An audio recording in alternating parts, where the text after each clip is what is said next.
Okay, so welcome to um Echo Chamber. Today we are speaking with Otoja Abit, who people you might recognize from a certain film on Netflix. We spoke about it a few weeks ago, A New York Christmas Wedding.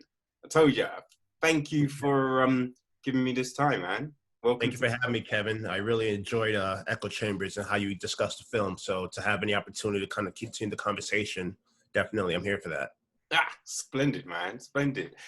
So now how did the whole thing? This I read somewhere that you filmed the film in something like, was it 8 weeks or something just Oh no, crazy? we filmed it in 14 days. That's it, 14 Yeah, days.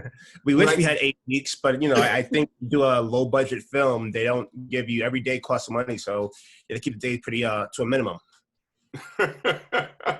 so with that, I'm assuming every minute detail was storyboarded out and everything planned.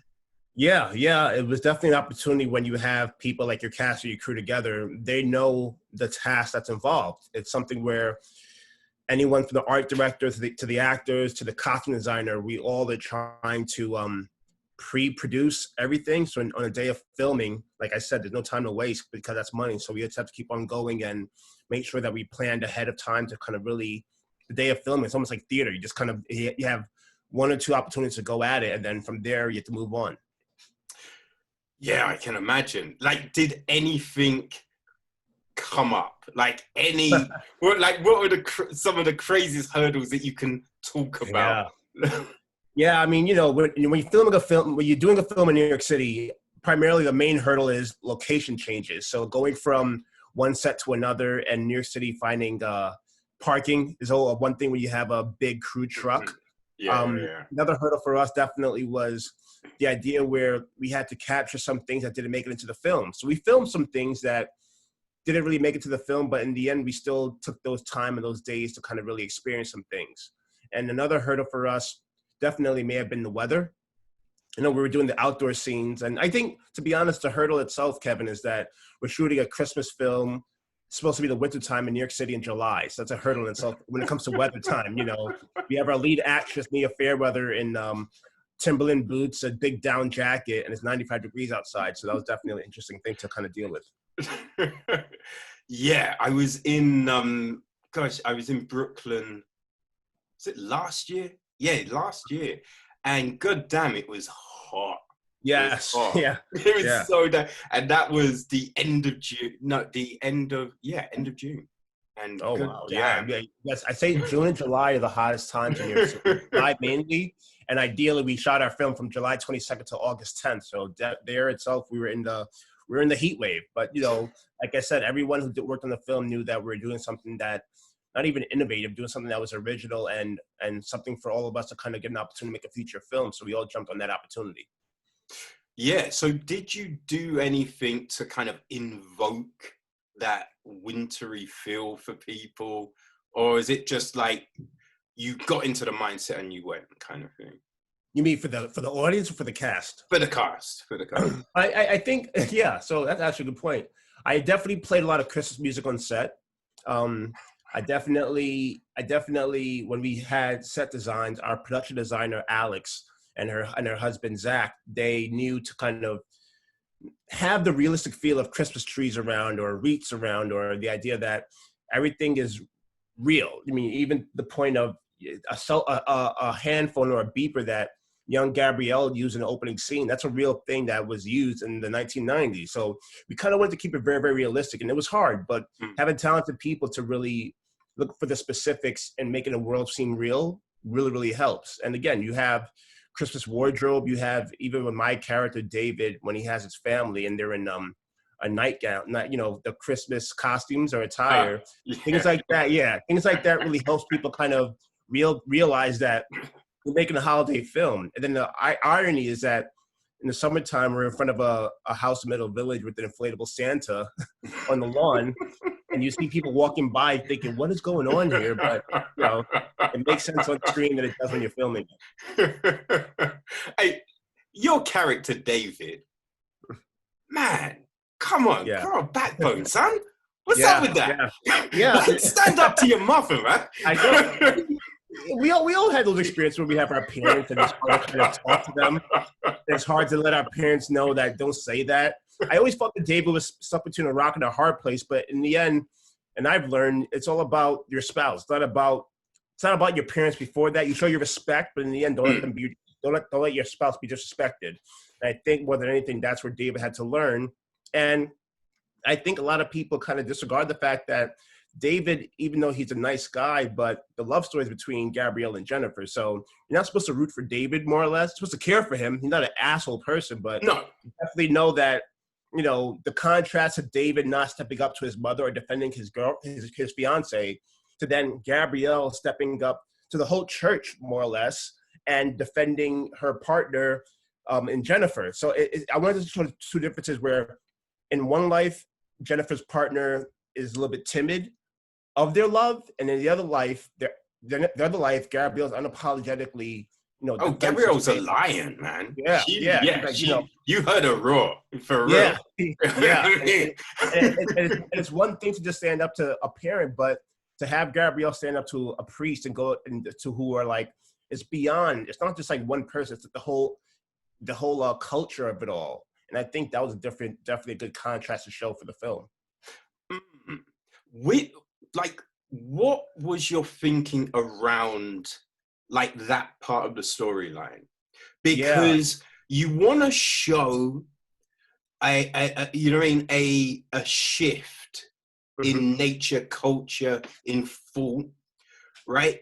And look, we all know the church is crazy iffy when it comes to gay. Like the Pope will be like, oh no, gay people should have their rights.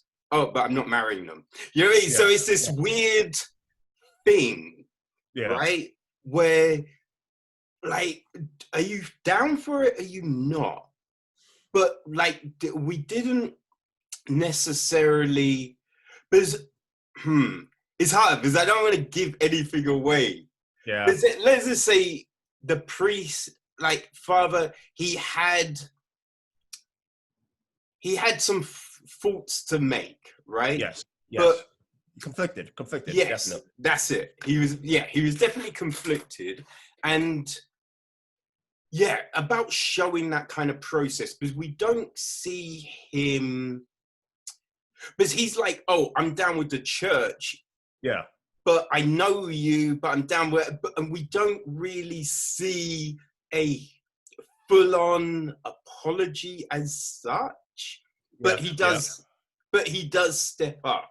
So did you feel like, in telling that part of the story, how much were you like, oh, we should show this and we need this and bum bum bum?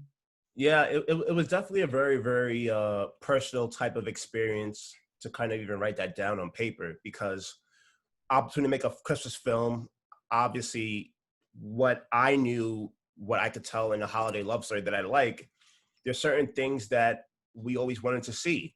And the production company Conglomerate Media, their producers, Corey Apton and Armando, they said, you made a really good short film called Jitters.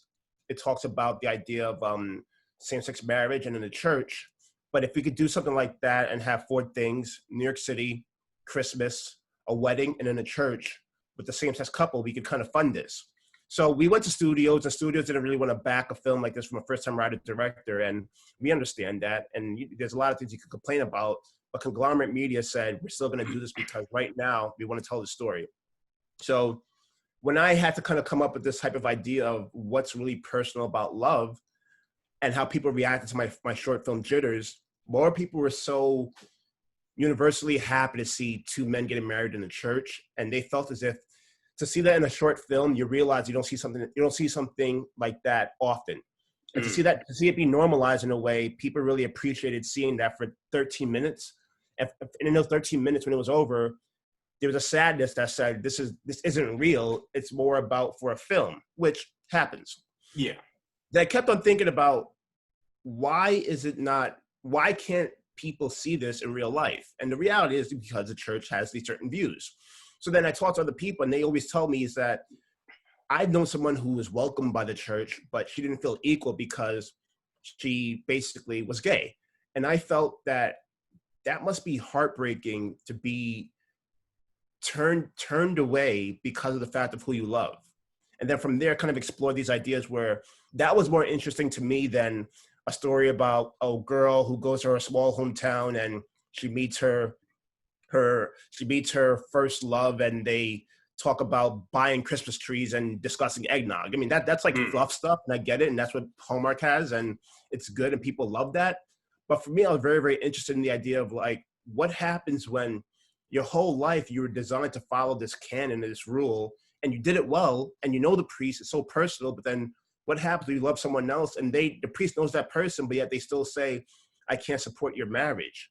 And I think that right there is what's interesting to me, because that's an original type of storytelling that we don't see. You know, as an independent filmmaker, you could, but it's hard to create something that's going to make noise. People have seen it already. In our film, you haven't seen this type of questioning amongst the Catholic Church or religion in itself. You haven't seen someone like a priest in modern day really struggle with the idea of, yeah, it's happy. It's good to kind of marry people in the church, and it's all fun, and there's ordained ministers and things like that. But what happens when someone really wants to get married by their priest who they were raised by? And we explored that. And I think with having someone, and to your point about having this priest kind of be conflicted, and I really wanted to show in the church when he speaks, where you see people leave the congregation because they didn't come to church for that. They came there to kind of get their blessings or whatever, but they didn't come to have a priest kind of give his cosign for love for same-sex people. And it was heartbreaking to film that and have these extras really in this moving scene, have them get up and walk away, because there are many people who watch the film are kind of rooting for those people, which it happens. Everyone needs their kind of voice and the consequence of what the priest is saying. And I think we explored that well. And not to give everything away, in the alternate world, or in the real world, when Jennifer comes back and finds Father Kelly, we see what happens with with the consequences of what he did. But I kind of had to kind of really explore that and kind of show people that I'm not naive to the idea of like this all happens and everything's happy-go-lucky. That doesn't happen. There are some priests that do things that are questionable, and when they do those type of things, there's a consequence for that. And I want to show that in the film at the end. Yes, and I have to say, it was things like the people getting up that, like, I think made the film stand out for me, right? Because at the very beginning, right, I did wonder, is this gonna be like the run-of-the-mill Christmas love story? Yeah. You know what I mean? Like, does that mean she's like, oh, have them making eggnog? And you're like, oh, okay, all right. Yeah. Oh, it's got platinum, I'll watch it. You know what I mean? Yeah. But then, then it becomes this other thing, right? And it was even, look, we know, right, in the real world, even if that wedding did happen, there would be people that would get up. 100%. Look, I think what we're seeing right now with everything that's been going on, right? Everyone's kind of like, oh, I'm standing with you. I'm blah, blah, blah. But I'm like, oh, okay. But when we're on the front line, are you still going to be there? Right? So people can, like, they'll sit in the, because I'm sure those people in the conversations, they'll be like, yeah. But then when it actually happens, it's like, nah. You know what I mean? And you're just like, that rings. That's why I really enjoyed your review, because you didn't come out and just say it's the best thing ever. You came out and said, you had thoughts about it, and things you like, things were not questionable, like why do they do that? But to your point just now, it's like there's going to be a different type of film, and Netflix and other people, they want to market it to people that, and some people are disappointed because they think it's a romantic comedy, and it's not that. I mean, the film is something that's more introspective and ruminative, but it's also something where when you're young and everything is, luckily you're in love, you're happy, you're excited, things are happening, and then when that knockout happens, when it's like, wow, this is reality, this is real life, and for young Jennifer to experience that and not confess love to her best friend, that was the kind of feeling I want, which I think if people follow the story rather than going forward into something, expecting things because they know the Hallmark formula, they would follow our story and like it, because they're like, where is this energy coming from? Then it's boom, it's down.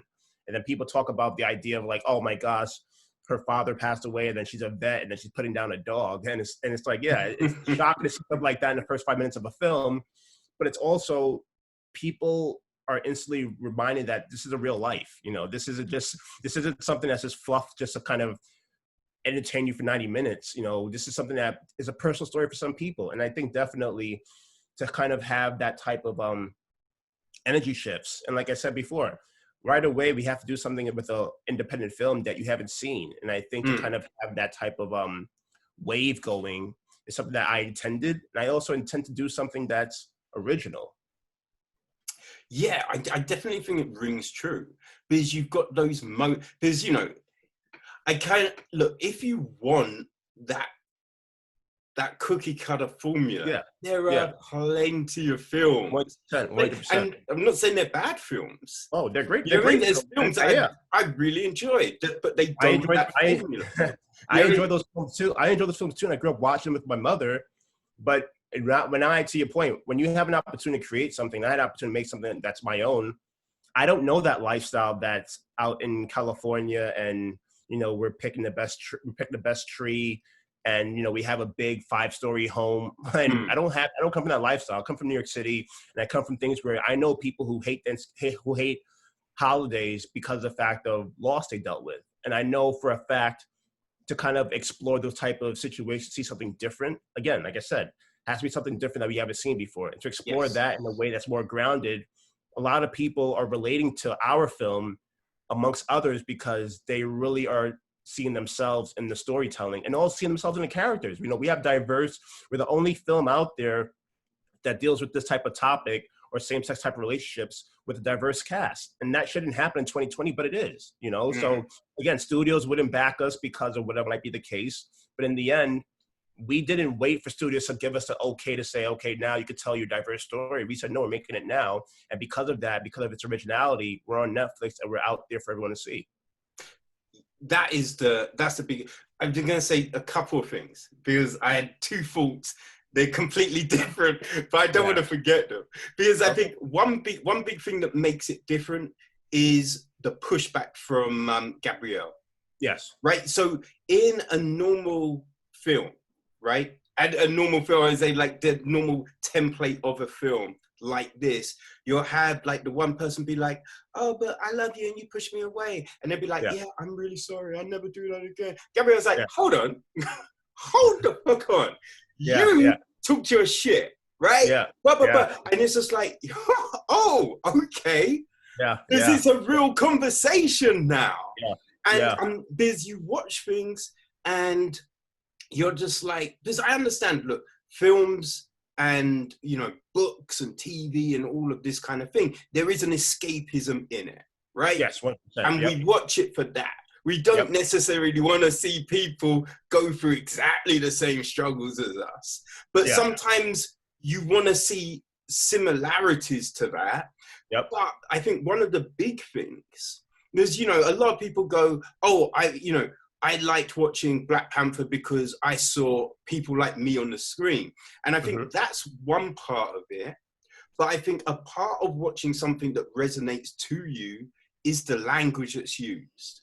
Right? Yes. It's seeing a conversation happen that you're like, I've had those conversations, or I've been in that situation. I've said that thing, or I wanted to say just that. But in Hollywood, it's just always, I want to let you know, I saw you across the room and I loved you from the minute. I loved you too. Oh my God, that's so great. There you go. You know what I mean? And it's just like, oh, this never happened. It's never happened. In my head, like that's how exactly every conversation starts. Be like, hey, baby. But what happens? Like, hi, do you wanna? You know what I mean? It's just awkward and weird, and it just, you know what I mean? So that was a big part. I feel that was a big part of this.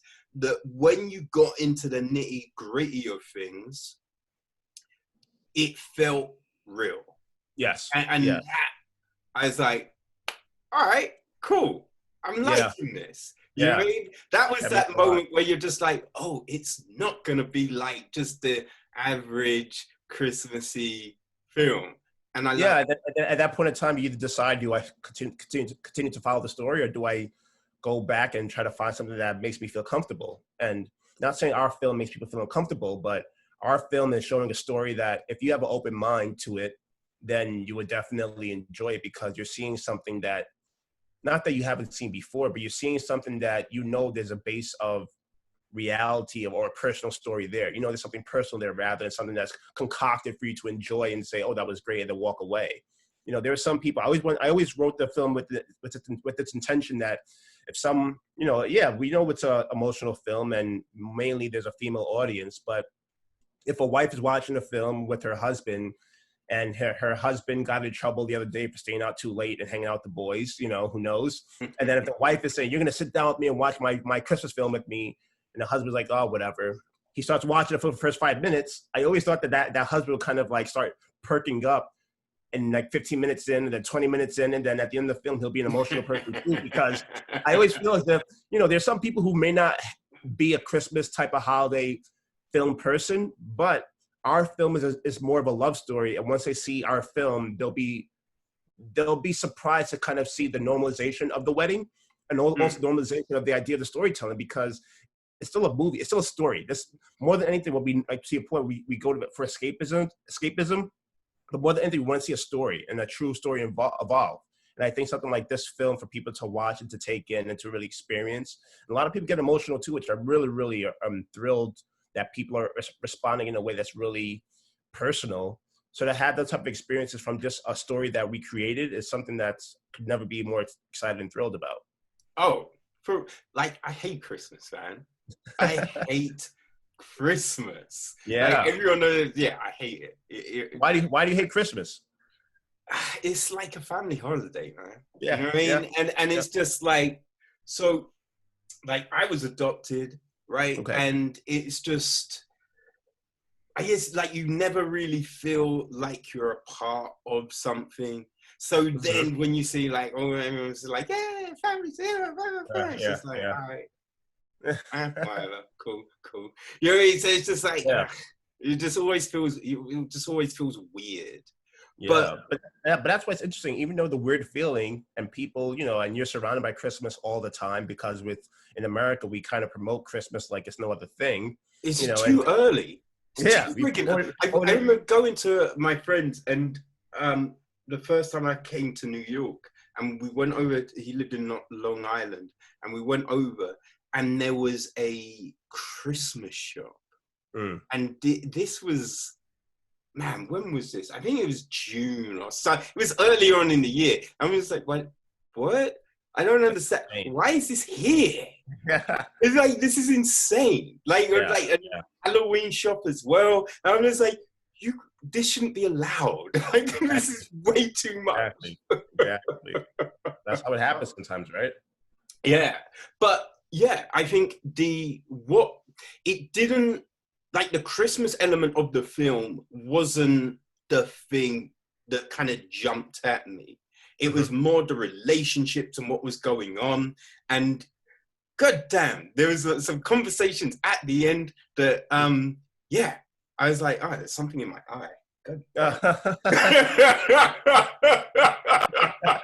Yeah. I mean, it's and that's the hard part about having this film not playing in theaters, or even we went to a lot of film festivals in the summertime, the virtual film festivals, but not being in a theater, having people respond to it, because I want to be in a room when that ending happens and hear what's happening in that room, the energy there.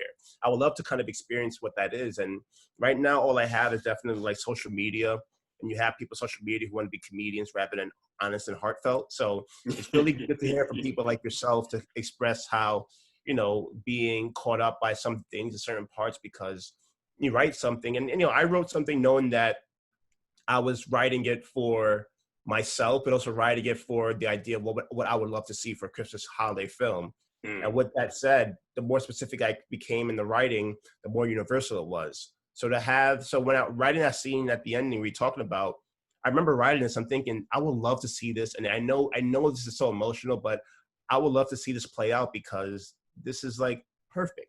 So kind of write that, then film that, and then have the same type of experience people have the same type of result that people experience is a win-win.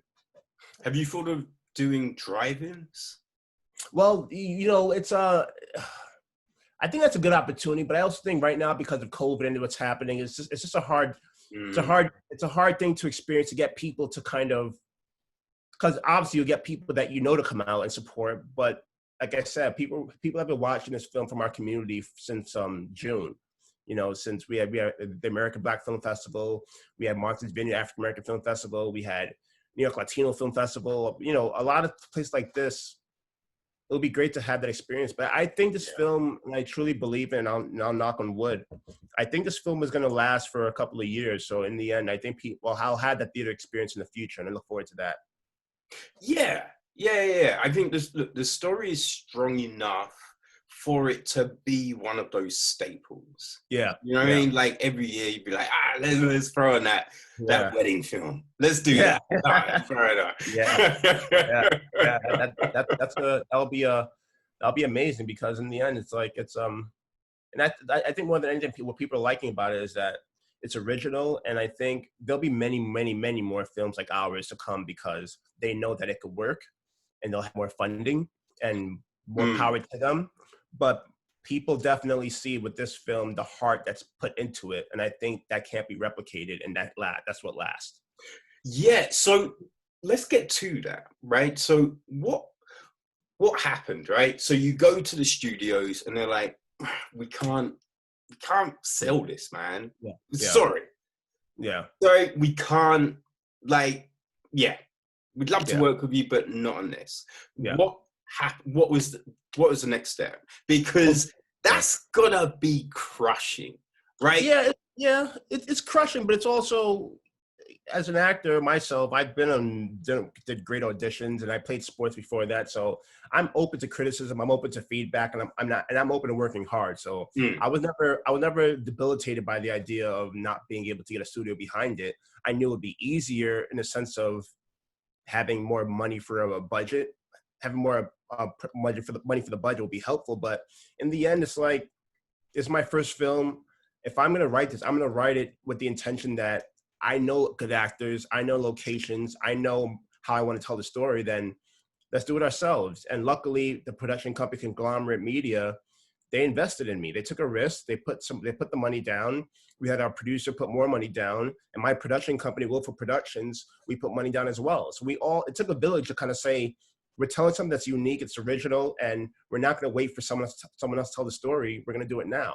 And that's basically what I think a lot of filmmakers need to kind of experience and kind of really realize, is that you write something or you want to direct something, but you'll do it if people give you money. But are you really going to back yourself and really invest in yourself, knowing that this is what I want to do, and I'm going to put my money on the line here because I want to do this, and I truly believe in it. There's one thing to write something, give it to someone, a studio says no, and then you go write something else, and that's fine, it's great. But when I write something, it's very personal to me, that I want to see it get through and done. This is my second film. My first was a short, Jitters. But everything I write, I want to write it to get produced and to get to people as an audience, not just write it so then it can sit on a shelf, or I show my friends, hey, Kevin, look what I wrote the other day. I don't care about that. I want to produce things. I want to get things done, get things made. yeah, I think that's the big thing, right? Because I've gone to, when you go to these talks, right? Yeah. And so then they open it up to questions at the end, and people, the Q&As baffle me, because people Yeah. ask the same goddamn Yep. questions all the time, and it's Yep. always, hey, so how do we get, a big publisher to publish my book, or a big studio to make my Yeah. film? And it's Yeah. just like, why is that your end goal? Yeah. Like Seriously. that's Yeah. the thing that always baffles me. It's like, why Yeah. is that the? And I've been to a few comic conventions, right? And everyone's just like, how do we get our books published by Marvel? How do we? And it's just like, because it's all, they start off with like, I'm a first time writer, and Yeah. I wanted to know, how do I get my? And it's just like, why are they gonna do your shit? Yeah. Like, Yeah. that's the thing. It's like, why are they gonna do your? Because if you think your stuff is that good, Yeah. go make it. Go Yeah. make 100%. some stories, put Yep. them out yourself. Then you Yep. can take the finished thing. You can Yep. take some finished books to them and be like, hey, I did these. I'd Yep. love to tell a Daredevil story, but hey, if not, I've got my own thing, so I'm good. but Yeah. maybe you want to get in business with me, right? Yeah. And I think that's the thing. It's just like people want to get their stuff made by someone, but don't want to put the money in and do it themselves a lot of the time. And Yeah. I will say, partly that's for like stuff that we see, right? I remember when Hustle and Flow came out, and everyone's like, oh, it's amazing, it's amazing. And I like the film. Look, I like the film, the performances were good. The one thing that really stuck out to me is when my man was in the toilets and he was like, oh, Luda, here's my track. And he's just like, nah. And he's just like, what? And then he throws a tantrum. He's just like, how am I meant to go on? How am I meant to do this? And it was like, well, put it out yourself. Exactly. Right? Put it, and we didn't see a lot of that. And then, like, there's a lot of things. I watched something the other day about a writer, and she got turned down. And then it was just like, it's over. And it's just like, well, self-publish. Like, there's so many tools now to like put it out on Kindle, through Amazon. Like, just there's so many routes to doing that. So it's just like, what was it for you that, like, so the studio tells you on Monday, we're not going to mess with you. Yeah. What then happens? And then you just realize that we can't pre-sell the film, meaning that there's no guarantee this film will make any money. We know for a fact you can make it, but the money that we put into it, there's no guarantee. We're playing with house money now. You know what I mean? There's no guarantee that, here's a pile of money, make the film with this. There wasn't that. It's like, if this film doesn't make any money, then we all took losses. And, early in my career, the loss could be had, but I think, and I stand by this as a Black filmmaker, a Black creator, a Black artist, we don't have the luxury to have a lot of losses in our careers early on. We have the opportunity. We have to take advantage of them right away, because we don't get a lot of opportunities to say, okay, that was you were young back then, but 3 years later, here's more money. That happens to a lot of people, but not us. Yeah. I think as a Black filmmaker to kind of know that, to my point before, I'm writing something, creating things that are not to be put on a shelf and say, congratulate me because I was home for 3 weeks and I wrote a script. I don't need that type of congratulations. My congratulations is when we make something, you see it, you say, here is content that you created. That's what I feel something to congratulate. And more than anything, to have something you could create knowing that you ask for permission, or you hope people could help fund it, and they say no, you still do it. That's what I think Hollywood's looking at, because they know we have a low budget film. They're not surprised by that. They understand the idea of to shoot something in 14 days, to have a location that's a church. They understand all of that, but they do see that you did it, and they know that they give you more money and more people are around you to support you at a high level, that they could definitely see that there's art and talent there. So I think more than anything, that was the hard part for me, because I knew to get the film done is something that will be difficult because it's low budget. But I also knew that, like I said before, as an athlete, someone who does like the mental marathon training, I know for a fact that once we get this done, no one can take away what we created. We had a first time feature editor, we had a first time cinematographer. We had people who did work on smaller stages, but to do something for 14 days straight, that's a marathon, and we did it. We did it, and we all could say that we did it together. And I think more than anything, that's what I'm proud about most. And how did you select those people? Well, because of Jitters, we established our team, and Jitters was done in 3 days, 13 pages, filmed in a church. So I went to keep that's the team that I knew. That was my first film. I knew that team. We filmed that in 2017, went to festivals 2018. So I knew that team. And I always kind of wanted to reward people that worked with me early on, because at that time I was a first time short filmmaker, but they stood by me. So I knew for the first time we're making a feature film, and I know that the money's low. So it's not about getting people on board for a payday. It's about getting people on board that will really take advantage of the idea that I have an opportunity to make a feature film. And I think to have my team that grew from Jitters to a near Christmas wedding, I've been honored. Our composer, Alexander Artson, he composed Jitters, he composed our film. Our producer editor with Willful Productions, Ian Phillips, he produced Jitters, he produced this film and edited this film. A cinematographer, Ethan Madoff, who is phenomenal cinematographer with Jitters, and in this film he's phenomenal too. But it's funny because he made this film, and then literally a week later, he got into the master's program at AFI for cinematography. So he finished his film and then went right in to get his master's as a cinematographer, which it's ironic that once he gets out of school, he already have a feature film made, but Yeah. then he'll be a totally different cinematographer now moving forward because now he has the skill of the arts of a master's program. But what's good about AFI, they still saw the fact that he still created something. That's the whole thing. He didn't wait to get a master's to say, now I can make a film. It wasn't about that. He made a film because he had the opportunity. I think having people like that around you and people that are grateful for opportunities, that's how we continue to grow together. Well, when you listen to some people talk, it's like I went to this thing and it was about Richard Linklater, and he's talking about making films and stuff like that, and it's just like you learn so much on the job. Yes. Right. To actually making stuff. Like there's a comedian, Zach Amico, who works with trauma films.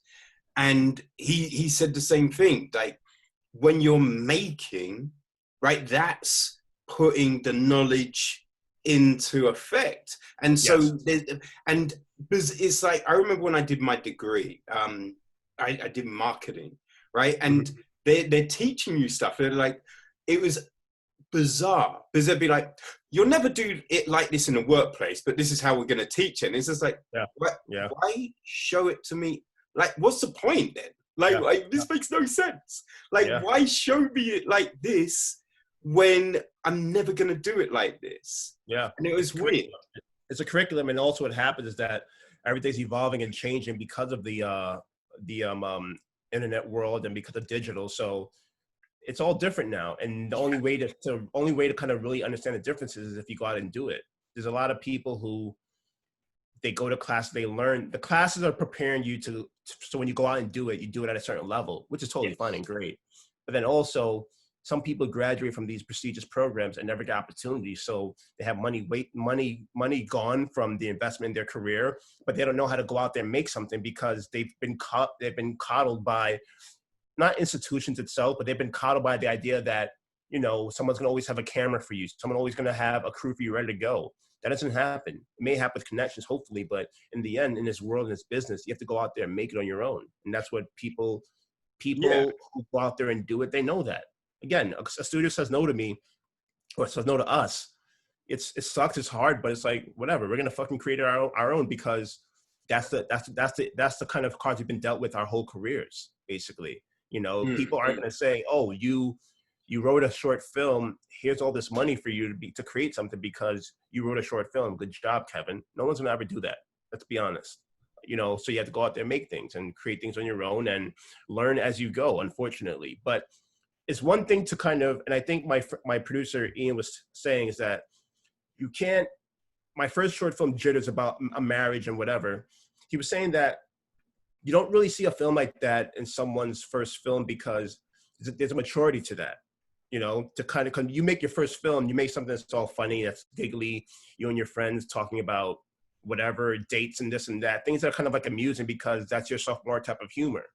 But to have a first short film to be like introspective and think about the idea of like a man showing his thoughts about marriage and commitment and being emotional, you don't see that. And I think that's what, as a Black man at that too, I think that's what caught people eyes about me as a storyteller. They're seeing that you're telling stories that are very personal, but you're telling stories that we don't really see. And going back to what I keep on saying, what we said before, Kevin, is like, we have to do things that you don't see at a higher level and tell them at a lower level because that's our way into originality. Well, yeah, no, that's the big thing, right? Because I remember when I was writing my dissertation and I knew I had to do a dissertation. Right, I hadn't started a course yet, but I knew this was the end result, and this is the thing I have to build to do. And so I was talking to a few people, and like, yo, so what did you write yours on, and what did you do? And so people were saying, and this was the thing, they'd be like, yo, so pick topics that are like big, right? So we did it on like bog offer, buy one, get one free offers, or budget airlines and boom, boom, boom. And they're like, yeah, these are topics there's so much info on, you can write about and boom, boom, boom. And I was like, I'm not doing that, right? Because how's my shit gonna stand out? If I write something that is exactly like everyone else, I'm not getting judged on my writing. I'm getting judged on the last version of this that they read. Correct. So they might have read a really rubbish one, which means mine might then get a high mark, or they've Yeah. read the best version that's ever going to get written, and mine isn't as good. And they're like, this is only this. When if it's judged on its own merits, they see that mine is really good. So I was just like, I need a subject that no one's touching. So I went and found something, and I did it. Well, I did mine on the relationship between comic book movies and comic books, and if they work as a promotional tool for each other. Because it was just like when I think X-Men 2 had just come out, and it was just like, all right, this is a fresh something. And it's about trying to do something that's different, not just what everyone else is doing, because and I think standing out. Yeah, and I think the more people really try to kind of keep that with its intention, the more it's a challenge, but the more rewarding it would be once you tell something that people haven't seen before. You know, because in the end, we've been telling stories as a civilization for centuries, you know, and I think that's why more than anything, a short story is always great, because they've been telling these since the caveman times, you know. So to have a story be prolonged for 90 minutes or 2 hours, it's not a normal thing, but we've made it a normal thing because of the different type of formula we know into creating a narrative type of film. But with that said, how do you create a narrative film we've all know the story, the love stories, we know the holiday stories. We talked about it in this whole conversation, the different ways people are expecting this, expecting that. So how do you make something that's unexpected, but yet still original? And I think that's where you get different type of filmmakers and creators. You know, you have different type of stories from Black filmmakers. You have different type of stories with different type of genders, or different type of same-sex type of love couples, or the struggles that they go through rather than the struggles that everyone else goes through. Try to find this different type of specifics. So yes, in our film, we have the religious component, but the religious component is just, as we said to start off, it's just another fight. You know, take away the Catholic Church and put David's mother there. It's still the same fight. Someone's fighting for something that's beyond them, and I think that's what we're trying to highlight in this film. Yeah, and like when I've seen the film talked about, right? It's usually there's usually the word gay or queer at the start. Yeah. Now, how do you want this to be talked about, right? Because I know exactly. A relationship film. You know, if I'm talking about the film, I'd be like, yo, there's a good relationship film, right? Because it doesn't really make any difference for me. If it's, you know, a guy and a girl, two girls, two guys, because at the core of it, it's about a relationship. It's about that love. Right? So that's the driving thing. But for you, like, how do you want it to be pushed? How do you want it to be promoted and talked about? For me, I want the film to be promoted as a love story. Basically, it's something. It's hard to kind of say that, and then you have people who've never seen a type of same-sex relationship into a type of story, and they are taken aback by the fact that this is what this film's about, and then because of that, they immediately dislike the film. You know, but that's on them. It's not. Our film is still the same thing. It's a love story. It's a love story that's universal, where if you're a guy, if you're a girl, if you're someone who just really understands the idea of love, which we all do as human beings, then you will like this film. But the problem is that people are trying to label the film a certain thing so they can present to say, here, Kevin, this is what this film is supposed to be, so you have your idea of what the film's about, which is great. But in the end, when you do that, you know, a romantic comedy, this film is not a romantic comedy. It's not that. And I know people are kind of surprised by that, because every Christmas film with the New York and Christmas in it should be a romantic comedy. There's comedic aspects to it, but it's not a romantic comedy. This film is not, it has dramatic aspects to it as well, but this film is a love story. And love stories, and I think someone was talking about it the other day on social media, and I see everything. They were saying how, you know, this film, this film goes through these same type of story types of, you know, someone, why does everyone have to be so mean to each other and then fall back in love? I hate seeing that. And then someone responded, lovely too. They said, well, that's what love stories are about. You know, you go to your bottoms and then you rise up above from that and see that love really conquers all.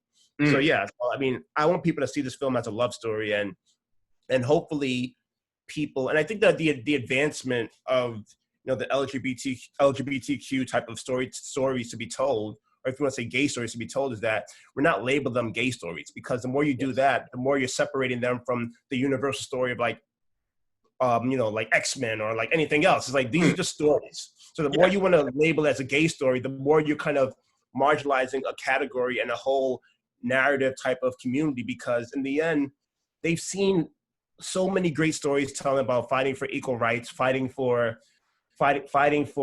different type of things within a community. Our film can never have a parade like Stonewall and march or a riot scene. We can't do that. But what can we tell is a love story about someone that's opposing their love, and they're fighting for that. And we could tell that in a very independent way.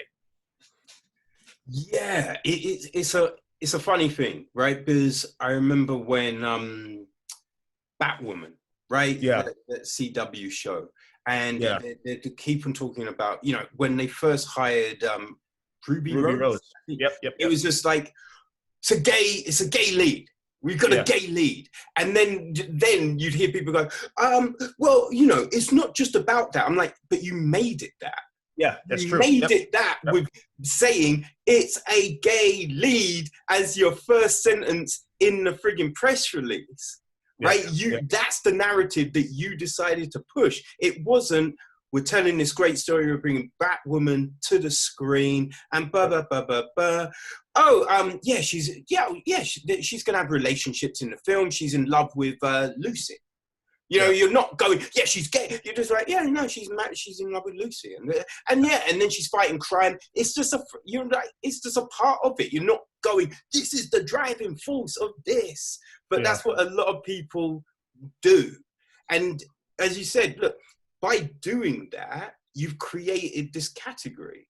Like, you Yeah. go onto websites and it's got like superhero films, action films, romance films, gay films, and it's just like, wait, but in that section you've got the same film. Like, Yeah. Yeah. why are Yeah. they in Yeah. the same, when there's comedies here, there's love story, Yep. why is Yep. that in Yep. a separate, and how are people going to stumble upon them if you Mhm. push them down into that? It's true. It's a weird thing. It's like, you used to see it with black films. Yep. They used to kind of separate it, and it's just like, no, it's all a much of a muchness. Like, stop. Which in a separation, you would think it makes it easier for the black community to see, okay, we want to look for films that are all black, or like black content, more or less. And that's good. But then what happens when you have someone who's open to look at black content in Australia, but they have to kind of go through like a black type, they have to kind of like make the commitment to say, I want to watch a black story. It's like, no, Yes. I just want to watch the story. So if I'm seeing in Australia my normal Quee, and I watch Knocked Up, and then all of a sudden I see Malcolm X, it's like, it's all the same type of filming. It's like, I'm just experiencing something rather than looking for a specific type of film. And it's good to have the genres. I'm not saying that's against the culture, but it's also good to kind of have some people who, I think the future is, we just want to see films. Yes. Yeah. No, genres, you can have genres. You can put that tag in, Yeah. right? So, the geotag and all of that kind of thing, but mix it, and don't make the genres the driving force of Correct. your push, your talk on the product. Yeah. Correct. Yeah, that's the thing, man. Yeah. Huh. So, the feedback to the film has been good so far. Yeah, I mean, yeah, the majority is good. You have the people that want to be comedians, you have those people that want to say things to kind of shock people. And that's expected, but the most part, I've been very surprised how the amount of emails I'm getting and messages I'm getting where people are really touched by the film. And I'm surprised by that because, again, I wrote a personal story, but I wrote something that I hope people would see outside my friends and family. But to have people see it and then respond back in a way where they're finally happy to see themselves in a film means a lot. They're finally happy to see these topics that are very important to them be discussed in a film. That means a lot. And they're finally happy to see a different type of film where you're seeing, an affluent black woman played by my mother, Tyra Farrell, and have her be unapologetically great rather than being someone who's meager because of her skin color. You know, to see Mm. things like that's a very, very different thing. And I think a lot of people who are watching this film, and when you're first at things, people kind of don't know how to take it. You know, they're kind of surprised by it. They're kind of taken aback. They don't know what to feel. And I think that goes into how they feel that they need to express themselves for the next person rather than just taking the film in for yourself, see what it does to you. I think a lot of people that take the film in and then they write to me, they're really like amazed by the idea that this film, yes, it has its moments of like sappiness, which people want to say that, sure, but they do reflect at the end of the film, realizing now I'm looking back in my life, I wish I had that opportunity, or I wish there's someone out there who I loved. I wish there was an opportunity I could go back and tell them how I really felt.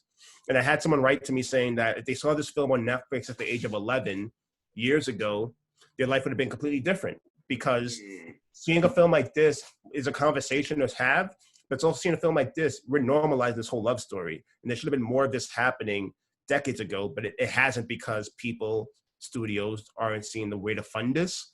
But in the end, there's people out there that want to see these stories. So I think to have people say things like that, I'm like, wow, this really means a lot, because, you know, I grew up watching a lot of films, a lot of films that were Hollywood based that didn't have black leads in it, but I had to see myself as the black lead, but see they're going through different things and kind of put myself in that type of headspace. But why do all that work? Let me just see a normal story that I see myself in it and I could just go buy that or not. Yeah. What do you think needs to change for like studios just to be like, yeah, good idea, we'll make it?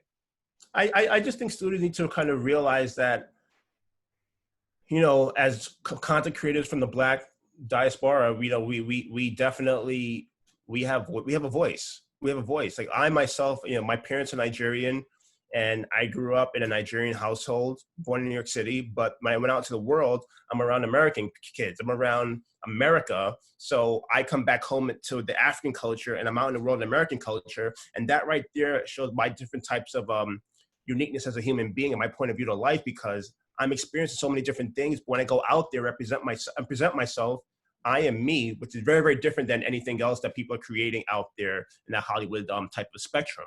So when you have someone like myself who's kind of create a story that's a universal story, because I know that that's something that shouldn't be rewarded, because yes, I'm an African American, but I should be able to kind of get that type of recognition saying that, okay, your stories may be interesting because we haven't seen someone with your type of upbringing who played sports at a high level. You know, these are all different things that infuse a lifestyle. And infusing that lifestyle, you have a different types of point of view and opinion about things. I think things like that need to be celebrated rather than given the gauntlet to go through to prove that if you really want to be in this business or not, which a lot of people do who are Black creators. They have to kind of prove that they want it badly and not get stumbled upon it, you know, and that's fine. We'll do the work. But I just feel as if it's like, you know, I made a short film that's done well. I made my first feature film that went to Netflix. And granted, we have Netflix, that's a great thing. But if we didn't have that, I'm still another person trying to create it, trying to make things happen. But having Netflix really lets people know that there's talent here, and either you pay attention now or you'll keep on seeing me because I'll keep on knocking down doors. Yeah, for real. Have you thought about the next project? Yeah. You know, right now, Wolfwood Productions, my production company, we're going to market with our slate. We have another feature film that, I mean, I wrote a feature film before both these films, but again, no one would give a first-time filmmaker money, so I had to kind of like put that to the back burner. But now I'm ready to go back to market with that. We have a TV series that we want to pitch. We have a web series we're doing, and also a lot of the music in the film's original music. So we're putting together an EPK of some music from the film with a talented singer artist named Kelsey Madsen, who did the end credit song "I Heard the Bells of Christmas Day." Yeah, people are so loved with her performance of this song, and we're putting that together because we think in the end, music as original as it was in our film, we want to make sure that people know that, you know, we're creating this and we have an outlet for more type of opportunities. So I'm just going to keep on creating. You know, I hope this helps me get an agent. I hope that happens. And I hope from there, I'm able to continue working and getting better. Because I just want to keep on growing, getting better, and keep on doing the work. That's great, man. But it's like, you know what I mean? Even without the agent, you're still grinding. Yeah, you have. And that, I think that's the big thing, right? There's people think, oh, I'll be able to do this once I've got this, and I'll be able to do that once I get that. But it's just like, just do it. 100%. Just do it, and you can correct and alter and change and evolve the product as you go. And, you know, you get more money and you get more recognition and other things come to you. Yeah, that's what someone said, where they mentioned that, I think it was Autostraddle, and they said how they experienced the film, they enjoyed the film, and what's happening now is some people are watching the film with the intention of this being like a $1 million, like a $10 million film from Netflix, which it isn't, and it wasn't ever advertised that way. But the hard part is like you're watching someone's first film, and it got on Netflix because of the talent there, but also you watch something that's in its strong message and its originality, it's on Netflix because there's nothing else like it. So you can't compare our film to a $50 million budget film from Sony. You can't do that. You know, you could do that, and then you'll just be someone who's a jerk because you don't understand what it takes to produce a film. But I will say, right, it doesn't look cheap. Yeah. Like you don't watch the film and go, yeah, that's a low budget film. Yeah. Right? There's, you know, I watched oh gosh, something at the Mongolia. Oh, Midnight at Magnolia. Yes. I watched that the other week, and I watched like Holiday. Yep. And like your film doesn't look less than those. Yeah. Well, thank you. Yeah. You know what I mean? It's just like, I think you could, the way I compare a film is on the storytelling, you know, the performances, right? Because they're the things that bring, because I've watched huge films, right? That you watch it and go, I don't believe in that character. Mm-hmm. I don't believe in that relationship. They're meant to be in love. I didn't buy that, right? Yeah. But yeah, in yours, I believed in Gabrielle and Jenny. Yeah. You know what I mean? But I even believed in you and Jenny. Right? You were just a bit too wet behind the ears to keep her, right? You know what I mean? Yeah. It's so funny. It's so funny. But so true, because I think more than anything, when you have an independent story, you know, it's about believing in it and not being distracted by the glitz. And the holiday, I saw the film. I was happy to see the film. It was the first holiday film to kind of kick off this whole season. And, you know, they had these big party scenes. They had, obviously they transferred from, you know, different holidays like St. Patrick's Day, Valentine's Day, whatever. But you could see in Holiday that they've added money to something so it can pop more on screen. And there's nothing wrong with that when you can do that and you have the money.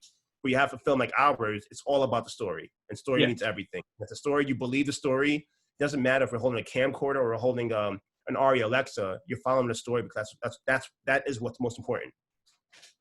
Definitely.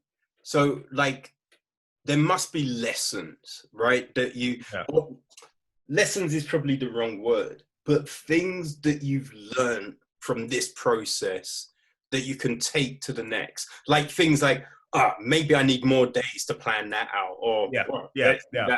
Like, what are your takeaways, kind of thing, from this process? Yeah, from the process, I would think to definitely, even though you are behind a low budget and a crunch for time, to really know that what your intention was, there should be no shortcuts. And I say that because when filming, we knew we had X amount of time, and every minute that went past, we're like, man, we need to get this shot, need to get that shot. And if you know something's very, very important, really, really stick by it, because there's some things I watch in the film now where, I mean, it's a good example. Oh, the example of when Jennifer and Azriel, they meet for the first time, and then meet for the second time, and then they're in the alleyway, and then he transports her back to her home where my character Dave is there with his new family. And we have my dog who's in it, Willa, the black dog, and her friend Winston. We have these two dogs in there, but we had a scene where Jennifer's at the door, and then Azriel is sitting down petting the dogs on the side, so basically she's talking to David and his family. She looks to the side, and Azriel's just there petting dogs. And we had the written down. We kind of filmed it, but we couldn't have. We had the animals were kind of misbehaving that day, so it was hard to really do. But I just realized then and there, where when I watch the film now, it's like those are the little meet cute moments that I wrote that we didn't have time to kind of like really film because we don't have that time. But in the end, I know the intention in the writing was there for a reason. We have to kind of really get to that. So I think things like that. And I also know that I can't, you know, if I won't write, direct, produce, and act another film all in one because it's a lot. But I also do know that, you know, it's when you have independent film, you have people that want to be there. And me as a writer, director, producer, actor, I'm there on set all the time. So whenever you need to answer, I'm here. Like, how did you, like, yeah, how was that done? Like, what was the constraints of, you know, being like a big player in some of the scenes to, writing it and going, no, you've differed from the script, or, let's change it. Like, what was the... As a writer, you know, you spend time writing, developing a story, and luckily our producer partner, Corey Apton, she helped with the story, and we sat down and went through weeks of like edits for the script, and it worked. The writing part was very, very fun and exciting. It was my first time writing and having someone really take it seriously, that what we are saying with notes. So that was really great. But then producing aspect of it, it was difficult because it's not that, because you want to just get to the point of being on set, but producing things, getting permits. You know, we had our amazing producing team from Wilford Production and Conglomerate, and we had other people who just want to help. But when there's not a lot of money involved, you feel bad asking for people to go over and beyond because they're not getting paid a certain way. So then you think I thought, well, I'll do it because in the end, I know I'll get it done. And I won't think twice about getting something done because I know it has to be done for the film. So it all landed back on like a lot of our producers, but in the end, it's all just getting the work done. And directing was fun. It was great. And I say directing is almost like, because seeing the film through post-production, that was exciting as well. And acting is always fun, but it was hard to not hard, but when you're acting in a scene with Nia, who's fantastic and believable and beautiful and just so raw and honest. And then after the scene's over, you have to kind of like get behind the camera and look and say, did I give her the right moment? You know what I mean? Things like that. So that moment was kind of difficult, but luckily I had my team from Jitters, when Ethan Madoff and our producer Ian, where I started that short film. So we knew how to work with each other. So we knew how to be honest with each other about notes and things like that. So that's the beauty about having your same team with you, because you've done it already, but now it's a bigger scale. And is there one of those things that you kind of want to focus on more, or are you like? I would like to focus on directing more and writing more. I like producing, and I want to produce also, but I also know that I really enjoyed directing and being on a set directing something, and having people around you support your vision. So having, you know, your assistant director, having your UPM, having your producers all want to support you as a director. I think that I would love to have that experience at a higher level, because I think it's a lot more stories and a lot more opportunities for me to tell something in a clear way when I have less to focus on rather than directing. I see that. Yeah. I've not directed. I've kind of run a photo shoot. Okay. Which was like hectic, but when you got the shot, like, you know what I mean, there was certain things, and it'd be like, no, we need to change the position of that, and let's do this. And then when you get the shot and you look at them and you're like, that's the shot, man. And then you do feel there is that like, that feels good. You know what I mean? I had many moments in the film like that, and those moments I cherish forever. That's awesome, man. That's awesome. That's great. Thank you, man. Really appreciate it. Right. I know that I've only got you for a certain period of time. So are we good for a little longer, or? You got like five, I think 5 more minutes, right? Possibly. Yeah, maybe. I think so. Yeah. Okay, cool. Yeah. That's great, huh? Okay. Okay, so, all right. For like those people that want to, you know, do this, want to do what you do, you know what I mean? Like break into film or TV or whatever. Like, so when you made Jitters and you put that team together, what was the things you were looking for in, you know, the team? Like, how did you set, because, you know, it's like I've done some things, like whether it's club promotion and, you know, like just kind of design work and stuff like that, and you work with some people, and then you realize, oh, you ain't serious. Yeah, I know you know what I mean. So it's just like I can't. I'll work with you. I finished this, but I can't work with you again, right? Yeah. How did you find those people? Like, what were the things that you looked for?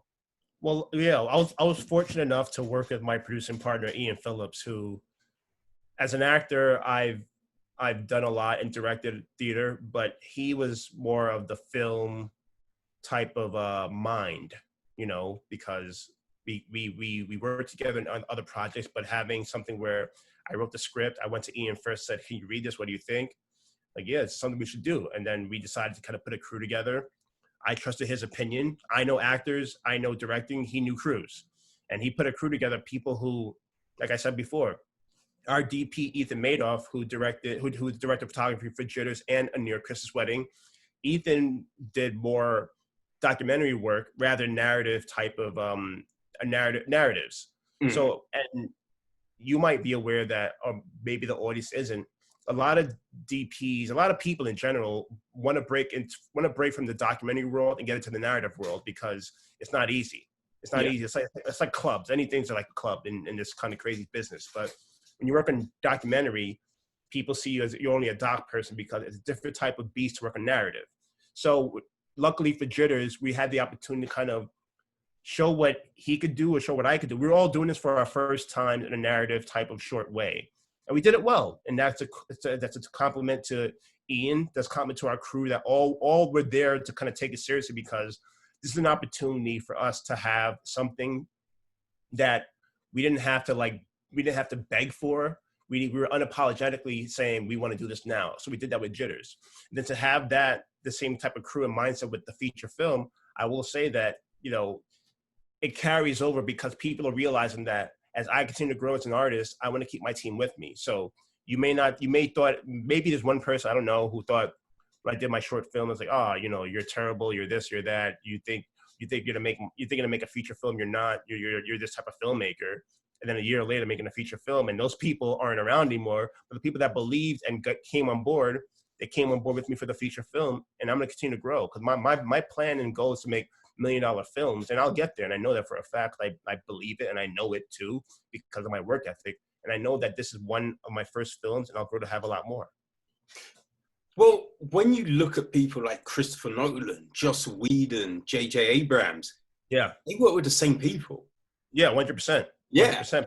because it like when I see someone and they're working with the same like back of office crew, right? Yeah. And then you see certain actors that always work with them, you go, must be a decent person, man. And not necessarily they're always happy, but it's like, you can count on that person. Right. Right. And that speaks volumes. So I think that's an important thing, to be able to bring those people that are ride or die with you. Yeah. And it's all relationships, right? You made a film about relationships, but everything is relationships. Yeah. There's a trust aspect there too, because they go into it knowing how you work, what you work on, the quality of things you're working on too. Again, we could be making some type of film that's a goofy film about someone doing something silly on Christmas, but these films are thought-provoking for the crew too. There are many times seeing Gabby and Jennifer do a scene together, and the crew, some people are crying in the crew set, and some people are applauding after a take, and that's because this is a story that they want to see as well. They want to see too on screen. So have that type of energy on the set was definitely something amazing, and I hope that continues to happen for the rest of my career. That's great, man. That is great. So how can people follow you? Like, So we have our website, Willful Productions, WILLFUL Productions, PRODUCTIONS.com. We have an email subscribe list there, a contact list there. You can write to me. We have on Willful Productions has our Twitter and our Instagram and our Facebook. And I'm also on Instagram as well, so Otoja Abit, but it goes by O Abit, OHABIT, O Abit. So Twitter, Instagram, social, I'm around. Or I always say it's like the bat signal. You throw up the New York Christmas wedding hashtag and I'll appear. Trust me.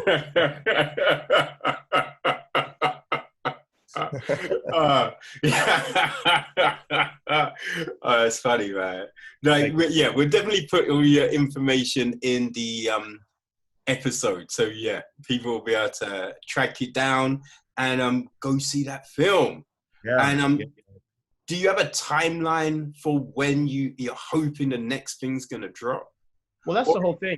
I think because of COVID right now in the pandemic, we are unaware of the stop and go of productions. We are unaware of what could happen in the next year or a couple months. But I do hope come the spring, I'll be able to be in pre-production for something else. You know, we're going to market now. People are now taking the next few weeks to kind of realize, oh, that person who made that short film Jitters, oh, he made a feature film. It's on Netflix. So they're starting to realize that. So I'm hoping with that, I'm able to kind of get an agent representation to then really help bring Willful Productions and myself more to the forefront in these conversations, because I think we have stories to tell and we have things to say. And I think we just need more opportunities. So hopefully in the next couple of months, I'll get those type of opportunities to come my way. Hey, that will be big. And look, you see it happening, right? Because 100%, I see it happening. I mean, I saw this film happening from, like I said, when I wrote a feature film years ago, but that didn't happen. But I made something else, and then this came about. But I still had a feature film I want to do. So again, there's opportunities that come, and I say yes to things. And I think more importantly, people are knowing that I can have a confidence, but I'm also able to kind of create something and put it out there and say, hey, you didn't help me, but here it is. And now I think people want to be able to be helpful because they want to stick by and keep on growing. Yeah, no, for real, man. Yeah, awesome. Oh, this is this is great. I appreciate it. Actually, before we go, there's something that that did stick with me after seeing the film, right? So there's two things. Firstly, the narration at the beginning, right? Because Azrael narrates the film at the beginning. Yep. Which, like after it, I'm like, wait a second. Yeah, what does that mean? But then there's the bit where it's just like, you can go to a period, right? Yeah. Did you play with how far that period would be? Yeah. At first, I know you're talking about. At first, we thought the idea was to have Jennifer see David, and then when she sees David, goes to the church and finds out about Gabby, and then after that, she says, I loved her. David's very accepting. And then they go drive off, and then she says, hey, David, I had a crazy dream last night. He's like, oh, what was it about? And then we fade out. Because I thought in the real world, what people think about, in the reality, she can't really kind of play with time zones or periods and things like that. So let's make it realistic. Then the producer said, luckily, they're like, you have to have more of a happy ending. I know you want to be in this independent real world, but you have to have a happy ending. I'm like, yeah, but it's not real. But it's like, no, you have to have a happy ending. So I talked to people and thought different things. And then the idea you have an angel character already in Christmas, there could be Christmas magic in there. So it worked. And to have Azrael be like a spiritual person, and, you think about spirits, you think about people overlooking things. So you think about being up in the heavens and being above the clouds and hearing words and speaking about storytelling. Like the VO starts off with him saying, this is my favorite story, and it happens in Queens. To hear that, if you pay attention, it's like you're going to see a real Queen story, love story, from someone you don't know who is who. So I think that was a cool thing too. And there's a little Capone Noriega thrown in there.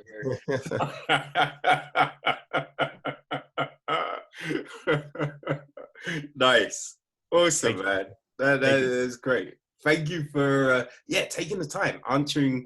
I appreciate it. I appreciate it. Like I said, I heard you speak about the film, and I'm like, I have no problem talking to people about the film, because no matter how they feel, because it's a conversation I want to have. As an actor, if I'm acting in a scene and people are like, oh wow, that was so great, what was your intention? And I get it, it's great. We don't really talk about that as actors, but as a filmmaker, I could talk about this all day, see your experience, see this, see that. So I'm happy that you took the time and we're able to kind of discuss this film, because there's people out there who might find it interesting. and people out there who might say these guys are nerds. So it's all good. Exactly, man. Exactly. Well, yo, I hope that yeah, all the work on the next stuff goes well. I'm I looking appreciate forward that. to hearing like the EP when that Yeah. Oh drops. yeah, I'll definitely let you know. Yeah, let your people know. Yeah, it'd be great. Be great. Yeah. Because yeah, the end song is real good. So, Thank you you, know, man. I mean that would be great. So yeah, when you have something new, come by. Let's talk Got it. about it, man. You got it, brother. Thank you so much, man. I really appreciate it. Thank you. All right, man. Thank All you right. very much. All right. Cheers. Cool, All cool. right. Bye. And